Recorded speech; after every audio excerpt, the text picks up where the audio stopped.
it safe, especially because we are, I think we're live. Are we live, Pastor S? Yes, we are. Yes.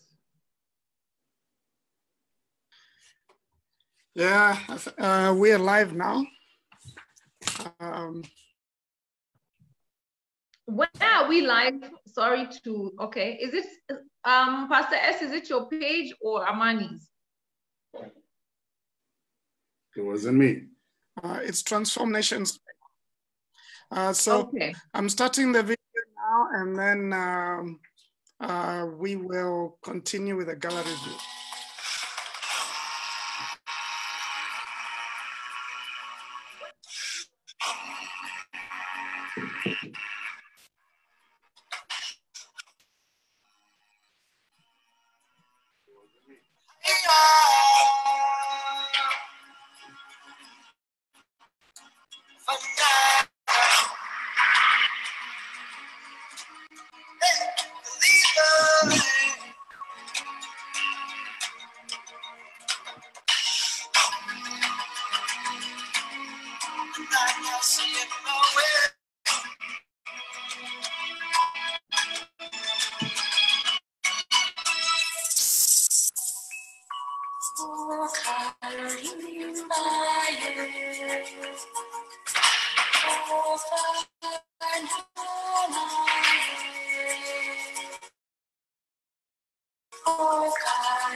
Well, welcome everyone to Sober Sunday. Here we are, stimulating conversation happen right here. This is episode 2, talking about conversations. Last Sunday was really great. We had great conversations with my guests, and now we have a lady. We want to welcome everyone. And we started a conversation, before I introduce her, we started a conversation last week about what men want, and there's a lot of feedback from all of you, and so we talked about many things, and I know some of you have been waiting for this part 2. We're getting into it. We're going to be sharing a lot more, and we can't wait for today. I know time is going to fly as we talk about what men want part 2. So with me here, let me start with the lady. We are glad to have, this is Valentine Joroge. We're glad to have you. And I know you're going to speak more about yourself. So welcome. We're glad to have a lady together with us today. I'm honored to be the first woman on this. Amani, you wanted to introduce me? Yes, I wanted to introduce you, but I just wanted to ask Pastor S, why do you call this Sober Sunday? Is it a requirement? It's because of money you've got to be sober, so we're taking care of some people like you. That's what know it's good. But let me please introduce the lady.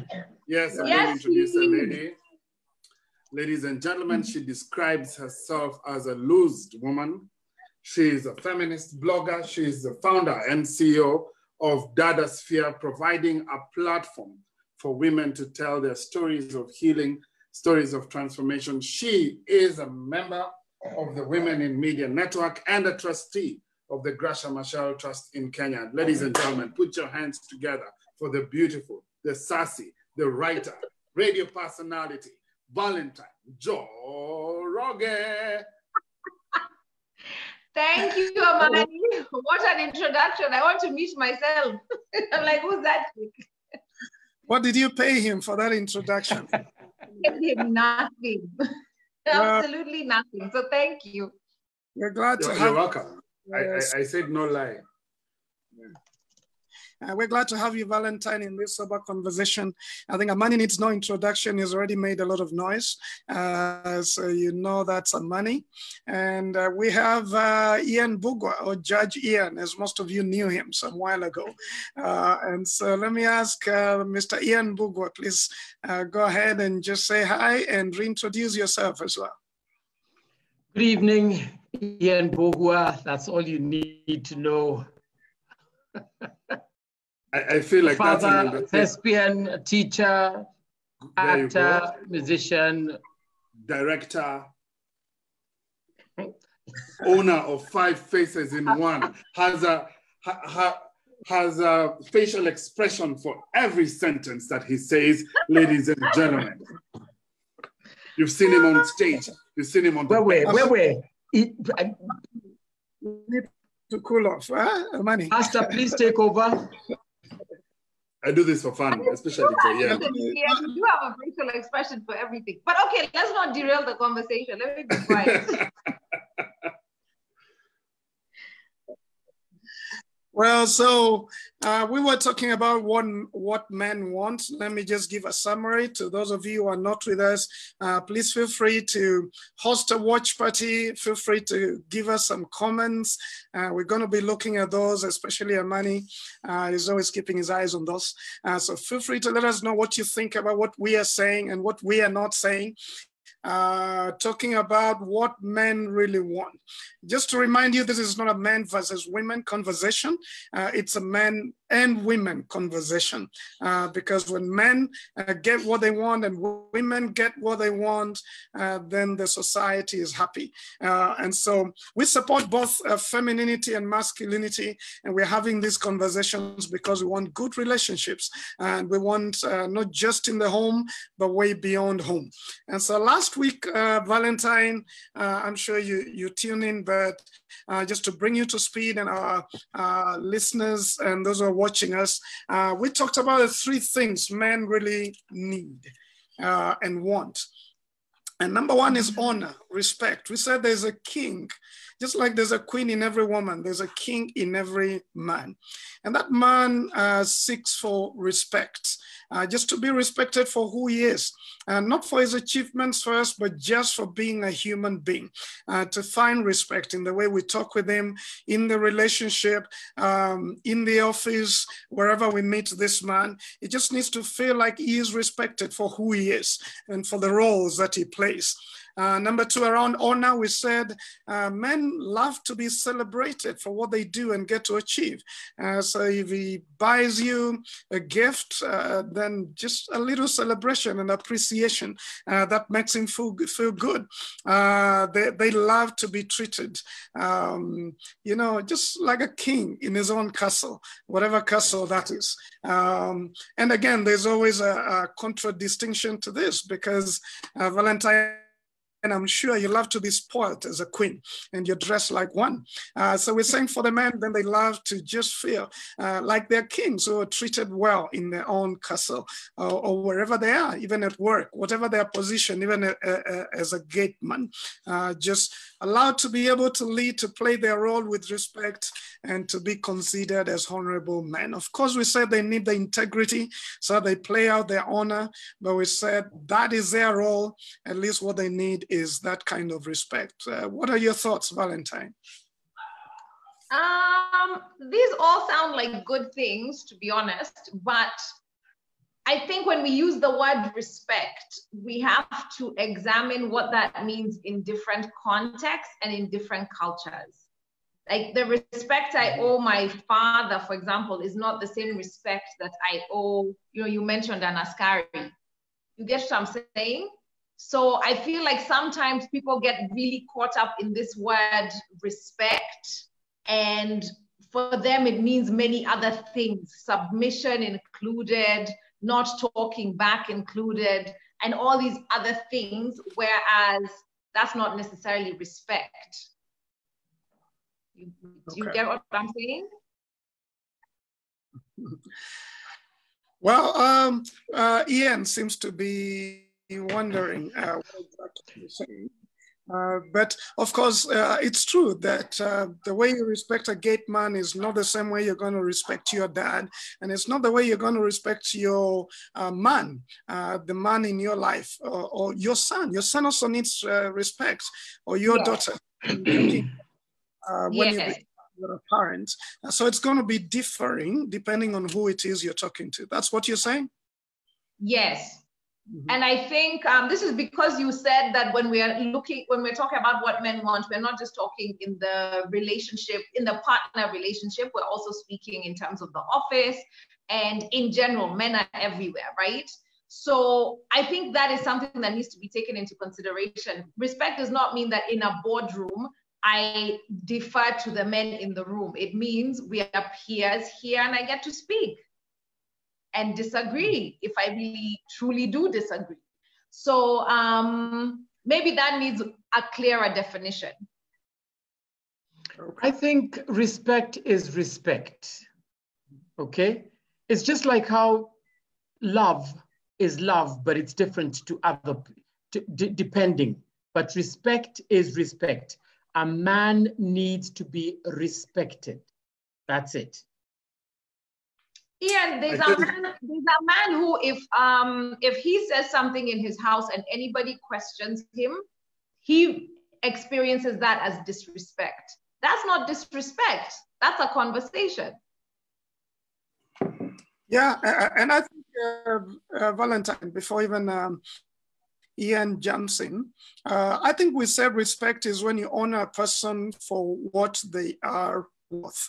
I think there are excesses that come, as you're saying. West men want you to ever question them, even their decision at work. I think that's taking further than respect. I think the kind of respect Ian is saying is that just, even when you disagree with someone, like my daughter could disagree with me, but with respect, I expect her to talk to me like a dad, not to talk to me like a peer or someone else, but to show that respect. Ian, is that what you were talking about? Yes, that's it. Okay. Amanda, you want to add something before we go to the second one? No, I think Ian's wisdom is sufficient for both of us. I wish there was another woman in this panel. Don't worry, Valentine. Next month, we are going to be talking about what women want, and we are going to have several women. I'll probably be the only man, but I may seek the support of one of these gentlemen. But we also talked about men. They love to have something to do. Responsible men. They want to have a job. They want to have something to do. They are warriors, so they want to feel like they're in a battle for a mission, whether it's a business, whether it's some work they're doing. They love that because they have warrior energy and they want to use it well to fight, to provide, to fight, to build an empire, a kingdom. Same one, how many efforts. And so men have just to have an opportunity to be able to do that. And as they do that, they love to be appreciated for their contribution. If they buy you a chain, they just love for you to say, thank you very much for that chain, or the earrings like what you have on. They also love to be supported to succeed. So if they're trying to do a business, it's not doing very well, they love just support and words of support, and not just words of criticism and pulling down and saying, what is it that you're doing? They love to feel supported to succeed. Because men love to succeed like anyone else. And lastly, I think around there we said men love to feel useful and needed. In fact, we made a statement that men want to be needed and women need to be wanted. And that says the woman you want to be. Men want to be needed. In other words, they want to feel like there's a need.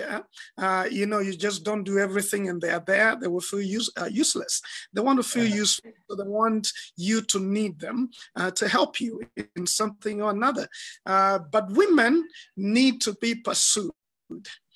To be wanted, you want a man to look at your hair, look at what you're wearing, and want you, in terms of pursue you, tell you that your hairstyle is good or your shoes are great and stuff like that. So women need to be wanted, men need to be needed, and so we said whenever a man feels like I don't have a role in this relationship, then they become passive. They'd love to be allowed to play their role. And some of them may be passive. And of course, that's another disease. But we're saying the ordinary man wants to feel like he's being given a space to contribute and to be active. Mm-hmm. Fair enough. I think also as a woman, I want to be chosen. Chosen more so than wanted. You can want many things and many people, but I want to be chosen. Yes. Very fair. And we are going to be talking about that next month. I hope you're going to be joining. Hold your horses. Yours is next week. Okay, I am, however, taking notes. But actually, I'll tell you, Pastor S, after your conversation last Sunday, we have a group for all the Dada Sphere speakers, and we're quite a few. We're about 60 women. And this came up as a conversation. Did we agree with whether or not men really want to be needed? These things that you're saying men need, the respect, appreciation, support. A lot of the women felt these are universal, like even women want support and all that. But overridingly, we want to be chosen. Overridingly. So that's something to come back to in July. Yeah, and it's true, Valentine. I think all of us need respect. I think just gender causes us to express it differently. And some things will be, for example, I think some things will just have more impact on a man than a woman. For example, I think you probably walked with a man alongside you and someone else something belittling towards him and he wanted to fight. Part of it is because you were there. So respect is very key for a man. He could die for it. Not to say women don't need it, but I think we're just talking about men and how they take some of these things. Belittling and being called names really impacts men in a very bad way. Part of it is just the ego thing that men have, which according to psychologists is a little bigger than ladies. I'm sure you understand that. But it's true, we all need this, just differently. For example, Valentine, when we say we need to love one another, and I think that's what the Bible says in Ephesians chapter 5. It says, it's talking about love for male and female. And then it says, women, love your wives. And of course, it assumes that women want to be loved differently than men. What you desire to show love is very different. Ian doesn't need flowers to feel loved. Or certain kind of jewelry to feel loved. As a woman, most of them would need that to feel loved. So it's expressed differently. And then in the same vein of love, the Bible tells the men to love their women sacrificially, but tells the women to respect their men. In other words, what Paul was saying, for a lot of men, love is spelled respect. It's still loving. It's a loving act.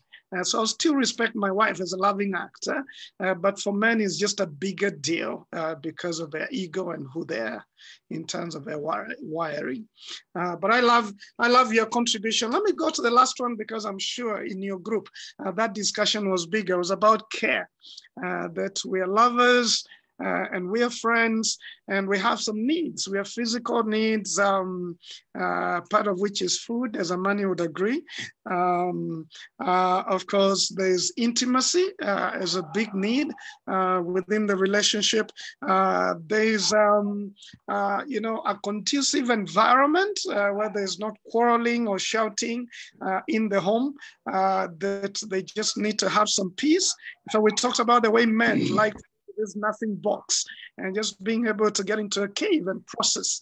And sometimes they just need some peace to be able to do that. So they have needs, attention as well, just like anyone else. A man, when he feels not given attention, is going to react to it. And concern. What's your thought from a feminine perspective about that before I begin to involve the men? About us needing care. Men needing. About men needing care. Yeah, so those are the needs I was talking about: physical needs, sexual needs, attention needs, different needs that men have. I think they're valid. I can't argue and say, men don't need this, or there's a way that, I don't know, there's a way you can say you love somebody, but when you actually demonstrate it in a way that matters to that person, which means you've taken the time to pay attention and understand this particular person values like breakfast in bed on a Saturday or something like that. It communicates so much more than simply 3 words. I don't think you can argue with that. The same way, to me, if you took my car for service, I would be so grateful. Yeah. So you can't argue. I can't really say yes or no to that.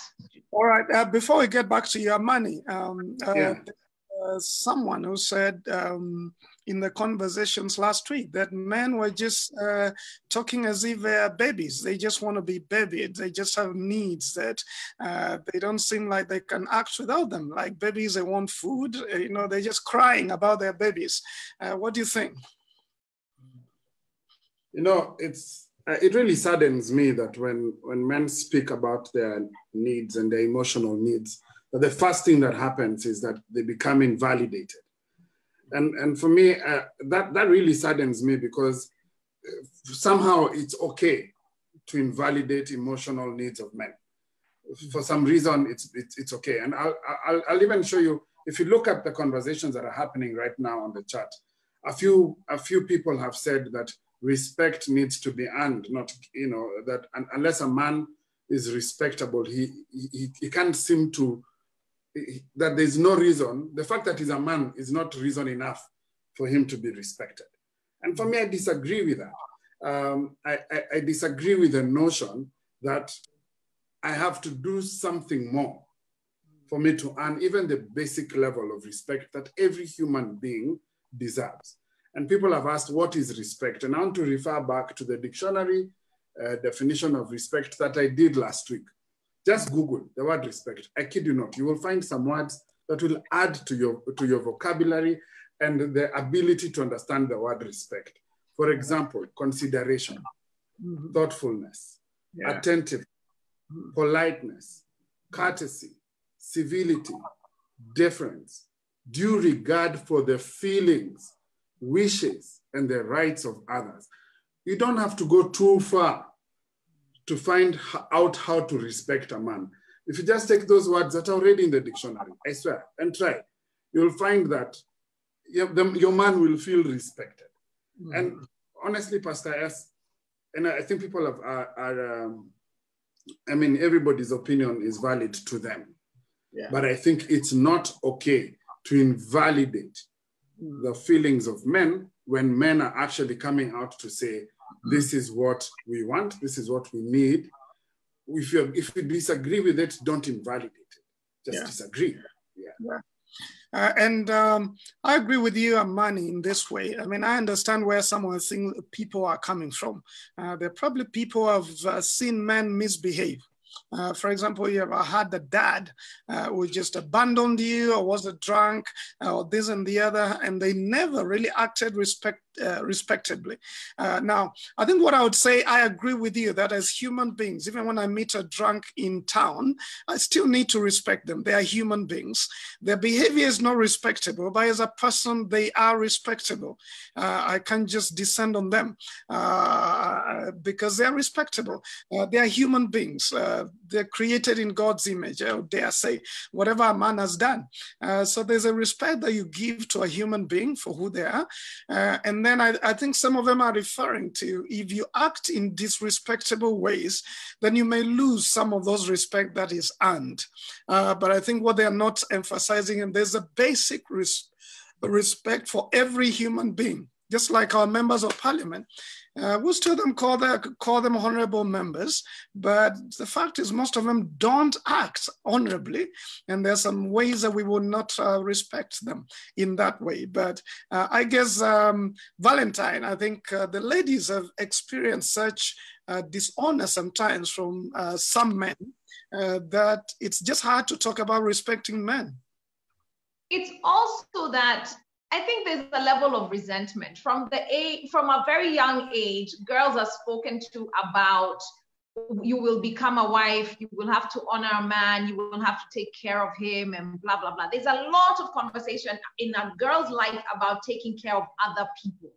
So when now men start talking and adding to that list or highlighting that list, it's like we are still taking care of others. And there are very few spaces where the needs of women are addressed. Even in church, when we have our bridal showers or whatever, it's how to take care of your husband. When you become a mother, taking care of children, blah, blah, blah. There's very little conversation, even towards you guys, about how to take care of a wife. Were you at 6 years of age being told you will take care of a wife?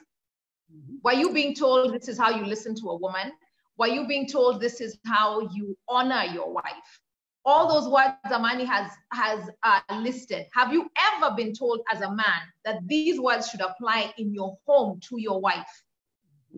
Or even towards the women around you? So that's why we get tired of hearing these things. It's like the list had already 100 things on it. Then here you come with another 30. Well, let me say this. Allow me to say this. And Valentine, I agree with you. I think there are narratives that we've had as we grow up that sort of build a certain resentment that has nothing to do with the man that's in front of you.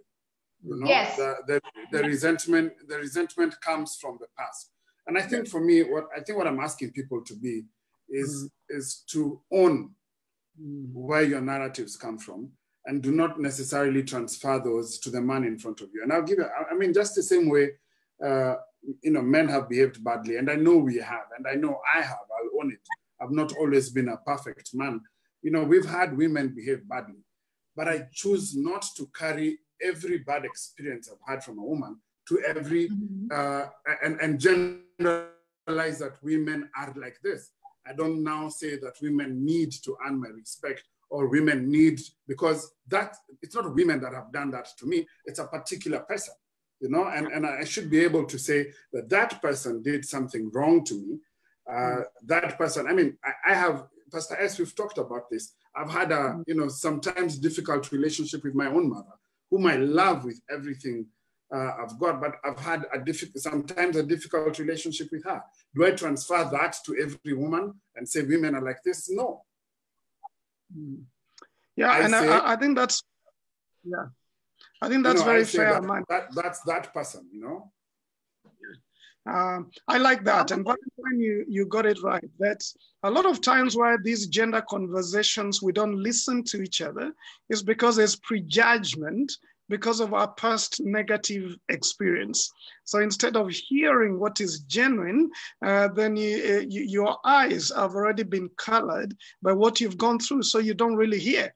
And I see this always in relationships when people come for counseling. And I'm trying to tell this person, you know, you're not behaving well towards the other person, but they're already prejudging the other person, so they cannot listen. Ian Bugwa, what is your take on this conversation?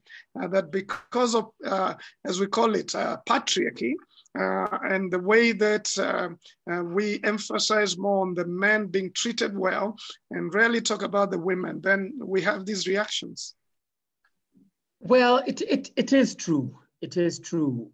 But that's how things have been done from a long, long time ago. But doesn't mean that because that's how it's been done, that we can't do anything about it now. Mm-hmm.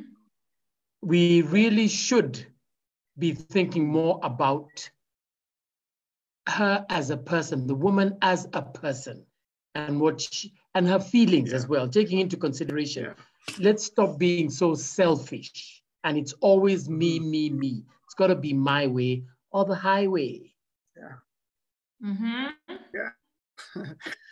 Yeah, I hear you, Ian. And Valentine, we're going to get back to you, but I think that's the key to these gender conversations many times. Not being selfish, not just thinking about yourself, saying, okay, let's listen to what men need and we'll give a benefit of doubt. And then next month, let's listen to what women need and not dismiss them just because they are saying what they so that we may get somewhere. So let me move us forward, Valentine. At some point we mentioned this, and I want to say it in a different way, that we talked about the 3 A's, which are the needs of both men and women, 3 A's. And I just want to mention them, and then we get deeper into them in terms of how we express them to men. Number 1 is affection.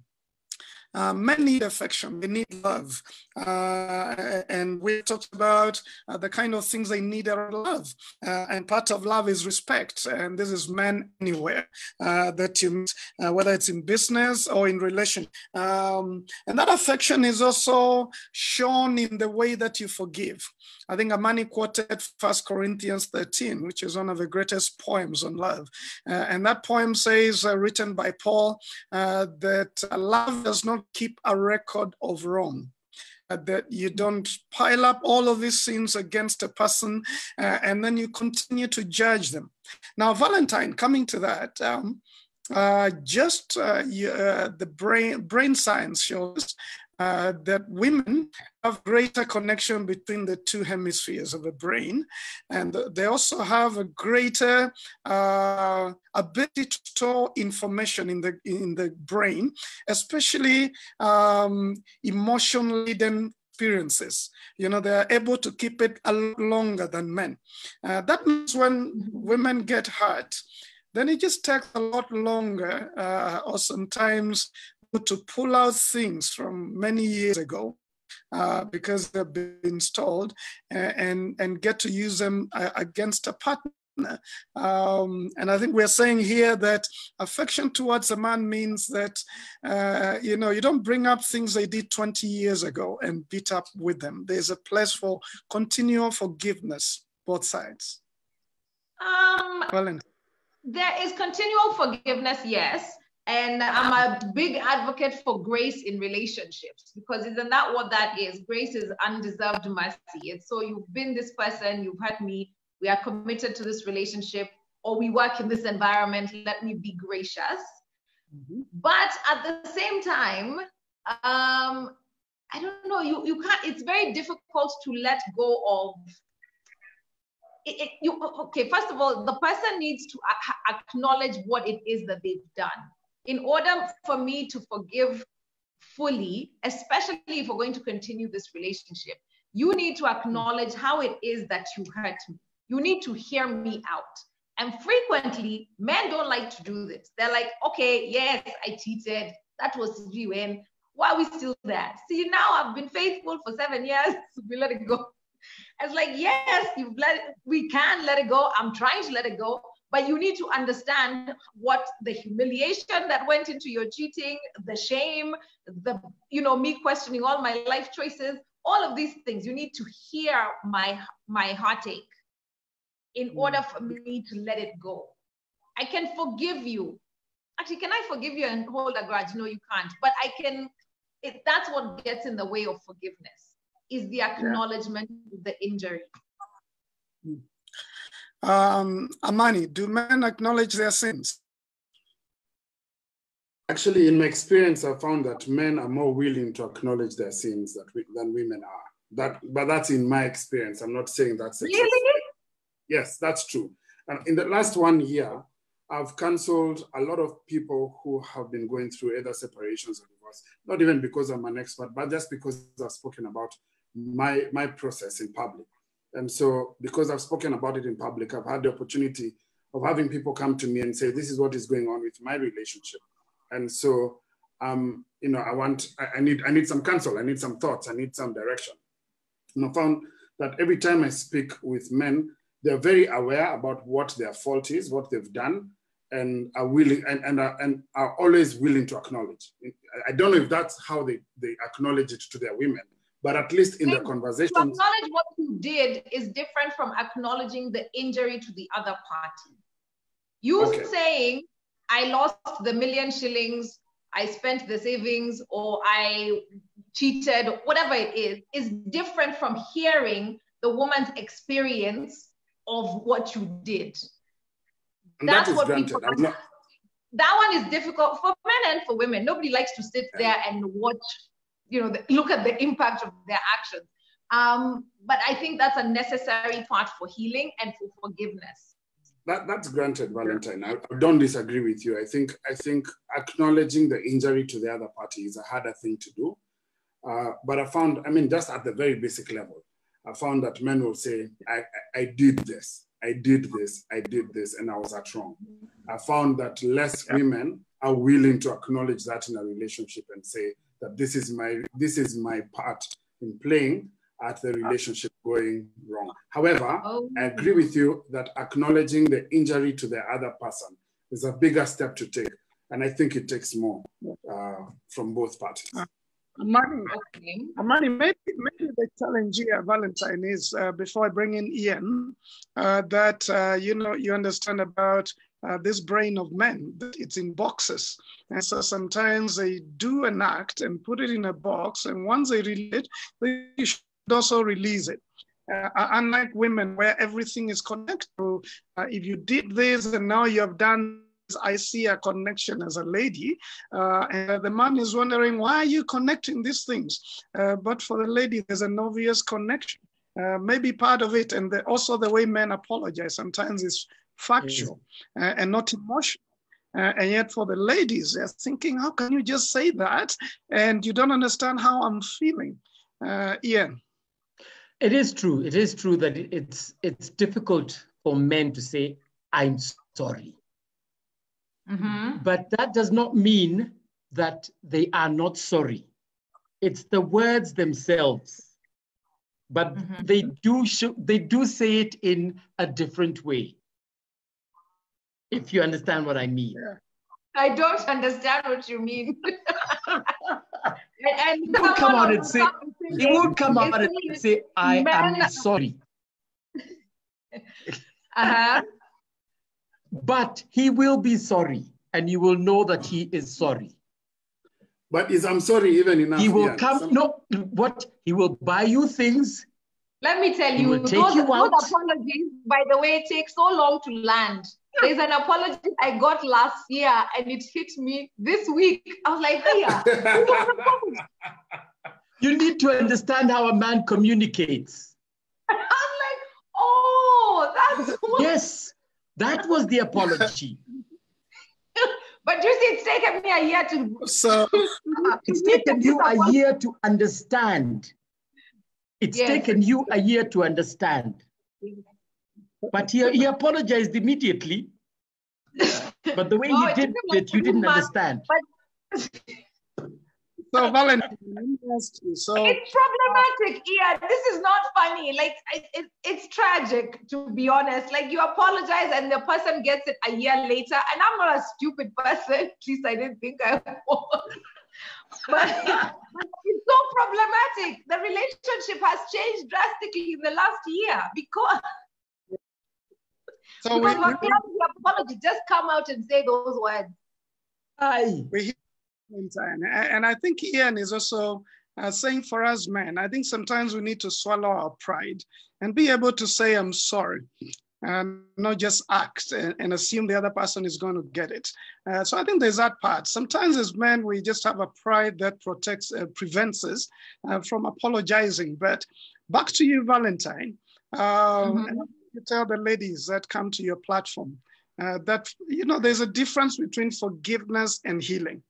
Apology is necessary for healing, but forgiveness is a choice because it's a gift to yourself. If you don't forgive, you continue to bear the burden, and you could choose, you know, to forgive someone. I think that's what Martin Luther King Jr. Was talking about.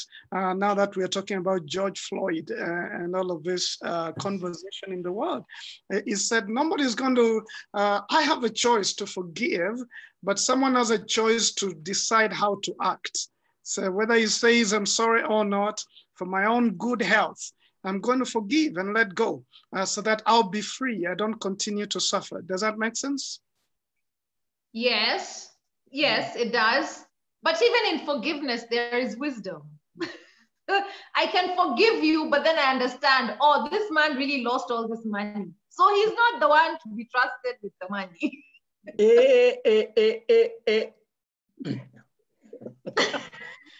forgiveness, there is wisdom. Yes, Ian. I think that's true. I think that's true. I will move us to another point, but I think good point made. Forgiveness doesn't mean you remain blind. It means you take care of yourself as well. But forgiveness is crucial. And I think what we are saying for the men, they also need to be forgiven. We understand that sometimes it takes the process of healing is hard for ladies, but we appreciate to be forgiven. And it's not just in relationships, it's also at workplace with your boss. If you've made a mistake and you apologize, it's good to be let go of that and not judge forever about that. But just one last thing there on affection, then we'll go to the last two. This time just seems to fly. Part of affection, Valentine, is about, you know, the way, and it's part of respect as well, is the way you talk to a man. Mm-hmm. There are a lot of men, and I'm not the one, and I know the ones who are here, not the complainants, but there are a lot of men who complain that the times just women use very harsh words and quarrelsome words. In fact, there's a verse in the Bible that says it's better to be in the desert than to be in the same room with a quarrelsome woman. You know, just really talking about whatever it is has happened, and you know, raising your voice about it, and maybe putting in some other things there. Sometimes names come in there, animal names and other names in movies. But how do you advise the ladies just to be careful as they talk to their men about something that has happened wrong? And it's not just in relationships. You're a boss, you lead some men who report to you. Just the way you talk to them and the way you have to correct them when they do something wrong. Mm-hmm. I'm one of the women who could use help here. Maybe I shouldn't give any advice. I don't think I'm a quarrelsome woman, but I don't know that I have this right. Like even with my team, even the men who I work with, or even with my son, I don't know that I always strike the correct tone. Mm-hmm. Yes, I'll be very honest. I don't know that I do. Even my own father has said things to me like, wait, this is not the way to be. Not that I was disrespectful, but sometimes my concern goes too far. Yeah, and I hear you, but what we're saying is valid before the men jump in, that, you know, there's a tone of voice and the way you say things in terms of quarrelsomeness or high tone or harsh tone to men that would just completely destroy them. Okay, someone jump in. Even me, I want to learn. I'll take notes here. I'll say, I mean, speak to someone the way you'd like to be spoken to. You know, I think that's the rule here. if you want someone to explain, and Valentine, you talked about grace. And there's a verse that I learned during a process with Pastor Simon as well, actually. That's John 1:14. And it describes Jesus as one who comes with grace and truth. And I think those two things are key in how tone comes in, because you can speak truth, but you need to speak truth with grace. So this is how I've interpreted that verse. It talks about both grace and truth, and I say truth without grace is destructive. Truth without grace will destroy. Grace without truth is ineffective. It spoils. Okay, because it spoils because you sweep things under the rug. So okay, I like that. I've always advocated for, as you speak to people, speak truth, but speak truth with grace. And I think if you do that, you still are able to have a tone that honors, even if you're saying hard truths. Yeah. All right, let me ask Ian for what you do. I mean, you interact with a lot of people, teachers and students and actors and people like that. When you talk to men, and it's not just women talking to men, it's men talking to men as well. How is this relevant? How do you find this important? Well, how you talk to somebody is very important. Are you talking in a belittling way? Are you talking to them in a condescending manner, or do you show respect, even if you don't agree with them? You need to say it in a way, let's agree to disagree and move on. But just because somebody doesn't agree with you, it doesn't mean that you become enemies. And also there's something else that like Valentine, I think you remember what was said. Listen to what is said and not who is saying it. Because if you have something against somebody, whatever they are saying is rubbish. Even if they're talking sense, and that is wrong. If somebody else said the same thing, you would agree with them. But because it's this one person that you have something against, you won't listen to them. Yeah. So talk to them in a way like Amani said, you'd like somebody to talk to you and try and make them understand. And if you both cannot agree, then at least agree to disagree and you move on. We can't all agree. We can't all fight whenever we disagree, which is what is happening a lot of the time when you look at, especially the political scene. Yeah, I agree. And let me just say this. I think you can disagree without adding contempt. Yeah. Because disagreeing is a function of whether values or philosophical or whatever it is, but it doesn't have to come with contempt. Just disagree and move on. Okay. I think that's well said. Valentine, we're going to pull you into another strong one here before we go. I love the golden rule. I think it works in relationship between gender and around humanity. That do unto others what you'd love others to do to you. I think that works. So the other two, we've talked about affection, but the other two are acceptance and affirmation. We've talked quite a bit on affirmation, so let me zero in a little bit on acceptance. Valentine. I think the men I talk with a lot, we do this Man Enough program. And I just want to say the men who are together with us, in case you like to do the Man Enough program or EZA, which is a woman equivalent, please feel free to sign up. In fact, we're starting a class this Thursday and another one this coming weekend. So in case you're interested in any of the programs, then you can see all the flyers on our page.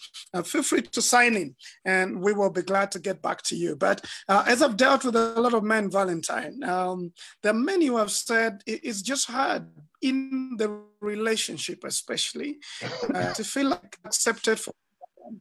Many times I'm paired with other people that I cannot compete with in terms of why don't you be like another person? Why can't you have the money? That other family has gone for this vacation. Why can't we go? And that comparison is really hard for anyone, but we're talking about men today. So it's hard for men when you feel like you're being compared. And sometimes it's just the words that are said. It may not be directly, why are you not like the other guy? But we have just seen another guy and he has a new car, and then immediately you begin to say, what's wrong with our car? Obviously the man feels compared with the other person. Valentine. Sometimes as women, we are hoping that you will be inspired. You see, even you're laughing. Sorry, continue. Because to be honest, Ian, it's a cruel thing to do. It's a cruel thing to do. Nobody wants to be compared to another person. Even when we're children, we don't want to be compared with our siblings. You don't want your mother to say, look at your cousin who's number one as you. It's a cruel thing to do. It's a cruel thing. To try to inspire someone through shame is ill-informed. That I can't defend it. I can't. You do that, I will go and get loans from wherever, borrow money to buy that car to come and show you. And what's going to happen? I won't be able to pay those loans. True. So accept me the way I am. That car fits I'm driving. Yeah. At least it's getting us from point A to point B. Yeah? The BM will come later. Mm-hmm. Yeah, so I think Valentine is saying inspiration should not come as comparison, but there's a place for inspiration. And we're going to get back to you. Let's hear, Amani, how does that come out in terms of comparison and other things around acceptance for men? I really like something Valentine has said, and I think women should hear this, and not just women, but other men as well, that inspiration from shame is cruel. And I've said it on this forum before that I find shame having no value as an emotion, or as a thing that we place on other people. I find that shame has no value. I think acceptance again is such a basic thing.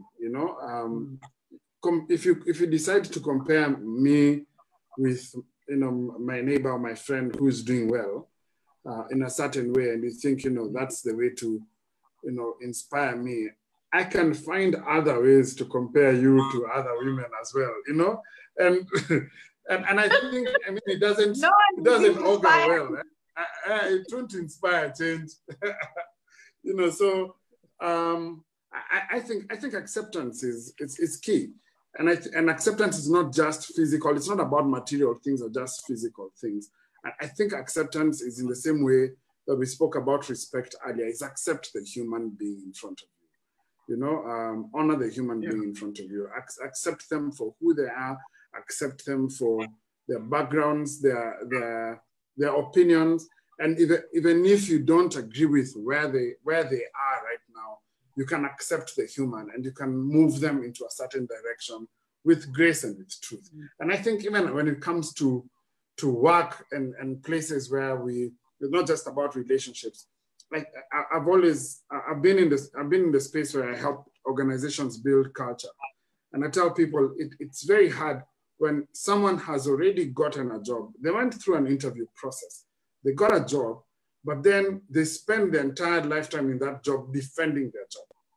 Mm-hmm. It's like, people are always in a constant interview, in a constant, if you make one mistake, you're likely to go. So you're constantly defending your job, whereas what you should be doing is adding value to that organization because they hired you. And so I tell leaders, what you need to do is accept that you hired this person and give them room for them to bring themselves into this office. Give them room for them to add value into this office because you chose them.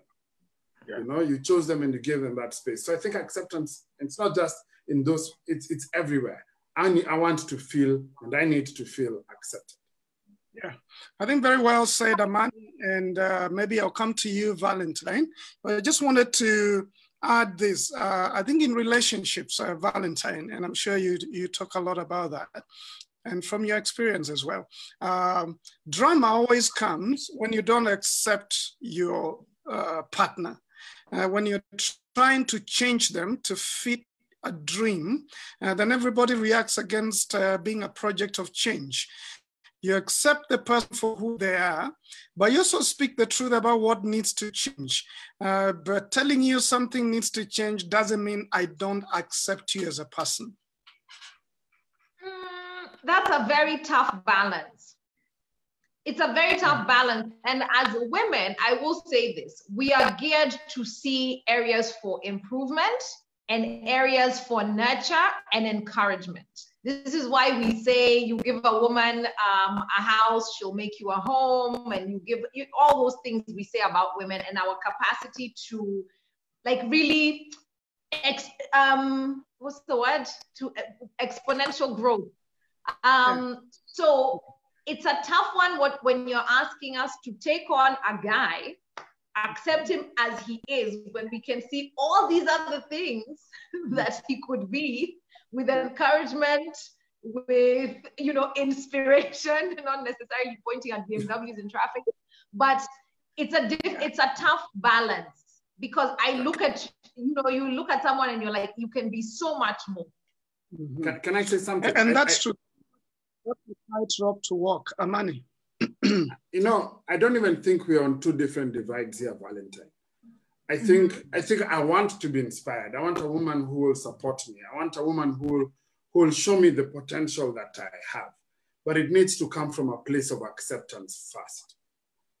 Do you understand? It needs to come from a place of acceptance first. Accept who I am, then show me who I could be.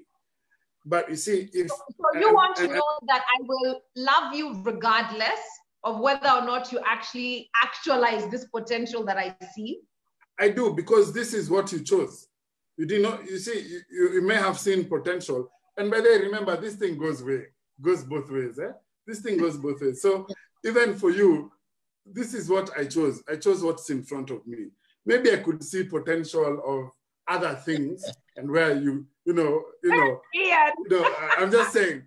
But what I chose is what is in front of me. And I think that, and I think, if you understand that, and this is just about basic human beings, that if you accept me first, and you accept where I am first, and you love this person, that creates the foundation that gives you permission to help me get to the place you want me to be.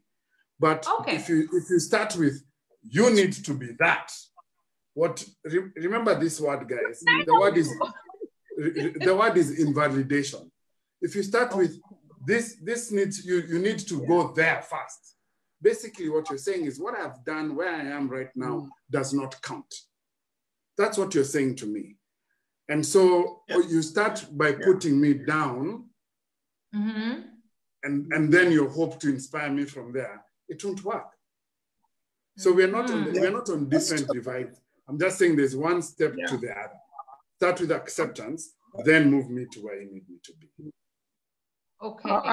I'm seeing all these comments. Can we? There's a question, Pastor S. I want to ask. Is it now or do I wait? Let me just say something, and then we come to the comments as we close. But that's good. I think what I was saying, I agree. We are on the same page. We're just saying there's always a very tight rope to walk. And I think that's why relationships get into trouble, because everybody needs unconditional acceptance and then a challenge to grow, but not both at the same time. I mean, one at the expense of the other. They need challenge to grow, but they need unconditional acceptance, just like we need from God. We come as we are, and then as He loves us, we change. So that's pretty crucial. Maybe so that we come to the comments and questions for the next 5 minutes. Let me ask Ian, anything to add on these 3 A's? So we're saying the needs of every human being is affection, acceptance, and affirmation, which is also appreciation. And it's given differently, and we were talking in the different ways that men appreciate it. Any words before Valentine takes us to the questions and comments? No, I think in a nutshell, those three terms, those 3 words sum up what we require, what we need. Yeah. Okay. There's a question here which might be a different topic, but it came in on WhatsApp. What is the modern man's stance on submission? Mm-hmm. This could be so true. Well, I think we'll have an entire session to talk about that, but this is the way I would put it, Valentine. I think submission is a subset of love. If I really like you, for example, as a boss, I would happily submit to you. I don't need to be told. It's a subset. It's really a byproduct of love. And even when it's explained in the Bible, it's in the context of love. It just breaks down love. So love each other. But these are some of the ways to express your love one to another. And one is submission, another is respect, another is serving the other person, the lady. So all of that is about respect and love. I think it's just different ways of expressing it. So I don't think it should be the way some men demand. Submission means you have no opinion, you're quiet, you do what I say. I think that's misguided. It's just love expressed to a person that you respect and you're willing to walk with them. I think my take, and maybe Amani, you could say something as you lead us to a few other comments there. I submit to the wisdom of the older men here on submission. I have no problem with submitting, as I have no problem being submitted to. I leave that there. I think a lot of the comments I'm seeing here are just, part of the conversations that we're having, and people talking about acceptance, people talking about affection and affirmation, and agreeing with them. I've seen a question that affirms what Valentine has just asked about, why it's so hard for us to submit one to another. But I think that's a minefield. So I think it needs a whole conversation unto its own, and I will come as an audience and listen. That's going to come next month. So I think we have run a little out of time. I think we need 2 hours for this. So let me start with you, Ian. Just last comments about this conversation. Then we'll come to you, Amani, to Valentine, and then I'll conclude. I think if you as a woman, you need to find out what your man is like. Mm-hmm. Once you understand your man, then you will be fine. But if you need to understand him the way he is and accept him the way he is. Because by the time you got together, there must have been something there.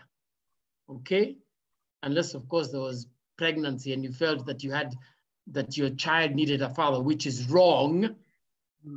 But you should stop comparing him to other people. Just take him the way he is. Forget about all the other people. You don't live with the other people. You live with this man. Just accept him the way he is and understand him. Mm-hmm. That's it. Well said. The power of understanding. Amani. I think a man affirmed and a man accepted, a man who is loved, is actually a dangerous man.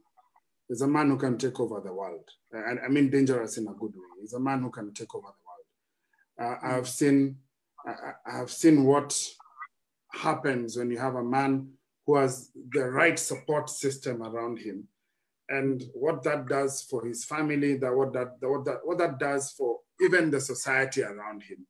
And the way to create this kind of man is to be, like we've said, affectionate, to be affirming, to be accepting. You create a safe man, when you do the opposite, when you're disaffectionate, when you're disaffirming, when you don't accept this person, what you do is you create a monster. Because men are human beings, period. We are human beings. We carry the same pain, the same emotions. We just don't show them as you would. And when I say you, I mean women, but we carry them. And so be as compassionate with men as you would be with women. And I guarantee you you will see a difference.